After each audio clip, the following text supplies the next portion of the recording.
കോൺഗ്രസിൽ വീണ്ടും നേതാക്കളുടെ തമ്മിലടി. മൂന്നാം ഊഴവും പിണറായിക്ക്. ഹൈക്കമാൻഡ് രണ്ടും കൽപ്പിച്ച്.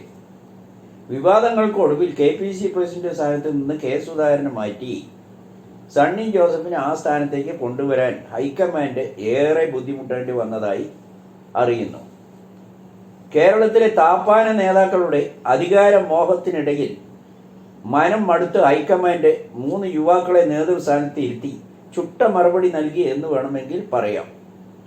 കേരളത്തിൽ 5 മുഖ്യമന്ത്രി കസേരയും 5 KPCC പ്രസിഡന്റ് നിയമനവും നടത്തിയാലും പ്രശ്നം തീരില്ല എന്ന അവസ്ഥയിലാണ് അധികാരമോഹികളുടെ സമ്മർദ്ദം. അനേക വർഷങ്ങളോളം 4 ഗ്രൂപ്പുകളായി പ്രവർത്തിച്ച സ്ഥാനത്ത് കുറച്ചു കാലമായി ഗ്രൂപ്പ് പ്രശ്നത്തിന് അല്പം സമാധാനമുണ്ടായതാണ്. അധികാരമോഹികൾ കൂടുതലും കോൺഗ്രസിലാണെന്ന് കോൺഗ്രസ് പ്രവർത്തകർ തന്നെ സമ്മതിക്കുന്നു.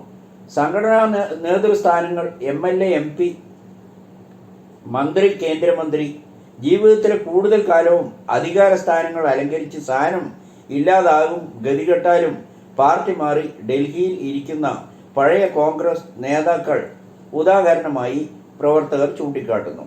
അടുത്ത അസംബ്ലി തെരഞ്ഞെടുപ്പിൽ UDF അധികാരത്തിൽ വരുമെന്ന് ആരും വിശ്വസിക്കുന്നില്ല എന്നാണ് പ്രവർത്തകർ പറയുന്നത്. കേരളത്തിലെ കോൺഗ്രസ് നേതാക്കളുടെ മികവ് കണ്ടാണ് ജനങ്ങൾ കോൺഗ്രസിന് വോട്ട് ചെയ്യുന്നത് എന്ന് ചില നേതാക്കൾ തെറ്റിദ്ധരിക്കുന്നുണ്ട്. കോൺഗ്രസ് പ്രസ്ഥാനത്തിനോടുള്ള സ്നേഹവും ആദരവും മുൻകാലങ്ങളിലെ പ്രവർത്തനങ്ങളും ഓർത്താണ് നിഷ്പക്ഷരായ ജനങ്ങളും പാർട്ടിക്കാരും LDF ഭരണത്തോടുള്ള കടുത്ത എതിർപ്പും കാരണമാണ് ഇവർ ജയിച്ചു കയറുന്നത്. നിലവിലുള്ള കോൺഗ്രസ് ജനപ്രതിനിധികളുടെ പ്രവർത്തനങ്ങൾ വിലയിരുത്തിയാൽ ഒരാളും ജയിച്ചു കയറില്ല, കെട്ടിവെച്ച കാശ് പോലും കിട്ടില്ല എന്നത് തന്നെയാണ് സീനിയർ കോൺഗ്രസ് നേതാക്കൾ വിലയിരുത്തുന്നത്. അടുത്ത അസംബ്ലി തെരഞ്ഞെടുപ്പിലും പിണറായി വിജയൻ തന്നെ അധികാരത്തിൽ വരട്ടെ എന്ന് UDFകാർ ആഗ്രഹിക്കുന്നു. UDFന് അധികാരം ലഭിച്ചാൽ ഭരണം നടത്തുന്നത് ബാലികേറ മലയാകും. സാമ്പത്തിക തകർച്ചയിൽ നിന്ന് മോചനം ഉണ്ടാകില്ല. ജനങ്ങളെ കൊള്ളയടിക്കാൻ കഴിയാത്ത അവസ്ഥയാണ്. അത്രയ്ക്ക് രൂക്ഷമാണ് സ്ഥിതി. 10 കൊല്ലം UDFന് അധികാരമില്ലാതെ പ്രവർത്തകർ തളർന്നിരിക്കുകയാണ്. അതേസമയം CPM പ്രവർത്തകരെല്ലാം സാമ്പത്തികമായി നല്ല നിലയിലാണെന്ന് അവർ ചൂണ്ടിക്കാണിക്കുന്നു. UDFന് അധികാരം ലഭിച്ചാൽ ഘടകകക്ഷികൾ നല്ല നേട്ടമുണ്ടാക്കും. കോൺഗ്രസ് പ്രവർത്തകർക്ക് ഒരു ഗുണവും ഉണ്ടാകില്ല. പക്ഷേ LDFനാണെങ്കിൽ ഘടകകക്ഷികൾക്ക് CPMനെ അനുസരിക്കുക മാത്രമാണ് കഴിയുക. അതുതന്നെയാണ് പതിവ് എന്നും അവർ ചൂണ്ടിക്കാട്ടുന്നു. UDF പ്രവർത്തകരെല്ലാം കടുത്ത നിരാശയിലാണെന്ന് പ്രവർത്തകർ സമ്മതിക്കുന്നു. ജമ്മു കാശ്മീരിൽ നുഴഞ്ഞുകയർ ശ്രമം. 7 ജെയ്ഷെ മുഹമ്മദ് ഭീകരരെ സേന വധിച്ചു. ജമ്മു കാശ്മീരിലെ സാംബ ജില്ലയിൽ അന്താരാഷ്ട്ര രക്ഷാസേന BSF വധിക്കുകയായിരുന്നു. വ്യാഴാഴ്ച രാത്രി 11 മണിയോടെയാണ് സംഭവം നടന്നതെന്ന് ജമ്മുവിലെ BSF യൂണിറ്റ് എക്സ് ഹാൻഡിലിൽ കുറിച്ചു. വ്യാഴാഴ്ച രാത്രി പാകിസ്ഥാൻ ഇന്ത്യൻ സൈനിക പോസ്റ്റുകൾക്ക് നേരെ വ്യാപക ആക്രമണം നടത്തിയിരുന്നു. ഇവിടെ ആയിരുന്നു ഭീകരർ നുഴഞ്ഞു കയറാൻ ശ്രമിച്ചത്.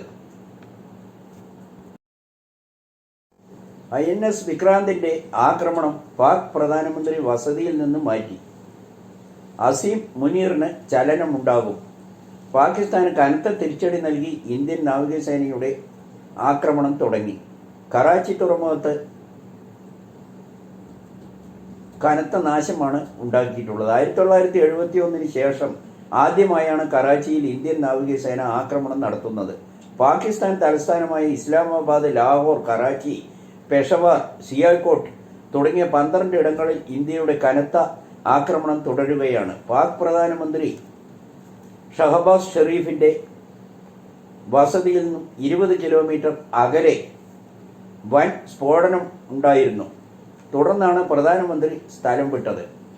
പാകിസ്ഥാനിലെ സൈനിക മേധാവി അസീം മുനീറിനെ മാറ്റാൻ നീക്കം നടക്കുന്നതായും സൈനിക മേധാവി സ്ഥാനത്തേക്ക് ജനറൽ ഷംഷദ് മിർസിയെ പാകിസ്ഥാൻ സർക്കാർ പരിഗണിക്കുന്നു എന്നാണ് അറിയാൻ കഴിയുന്നത്.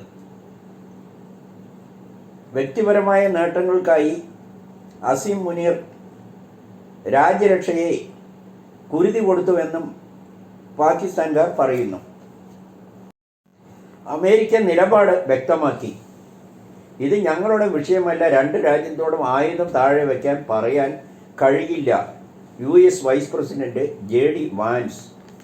ഇന്ത്യ പാകിസ്ഥാൻ സംഘർഷം അടിസ്ഥാനരഹിതമായി ഞങ്ങളുടെ വിഷയമല്ലെന്ന് US vice president JD Vance പറഞ്ഞു. ഇരു രാജ്യവും തമ്മിലുള്ള സംഘർഷത്തിൻ്റെ തീവ്രത കുറയ്ക്കാൻ പ്രേരിപ്പിക്കുക എന്നത് മാത്രമാണ് ചെയ്യാൻ കഴിയുക. കോൺസുലേറ്റ് ജീവനക്കാരോടും പൗരന്മാരോടും ലാഹോർ വിടാൻ അമേരിക്ക എംബസി നിർദ്ദേശം നൽകിയിട്ടുണ്ട്. പാകിസ്ഥാൻ ഇന്ത്യയെ ആക്രമിക്കുകയും ഇന്ത്യ തിരിച്ചടിക്കുകയും ചെയ്തതോടെയാണ് അമേരിക്കൻ പൗരന്മാരോട് നിർദ്ദേശം നൽകിയത്. ലാഹോറിലെ പ്രധാന വിമാനത്താവളത്തിൻ്റെ സമീപത്തുള്ള ചില പ്രദേശങ്ങളിൽ നിന്ന് ആളുകളെ ഒഴിപ്പിക്കാൻ സാധ്യതയുണ്ടെന്നും JD വാൻസ് വ്യക്തമാക്കി.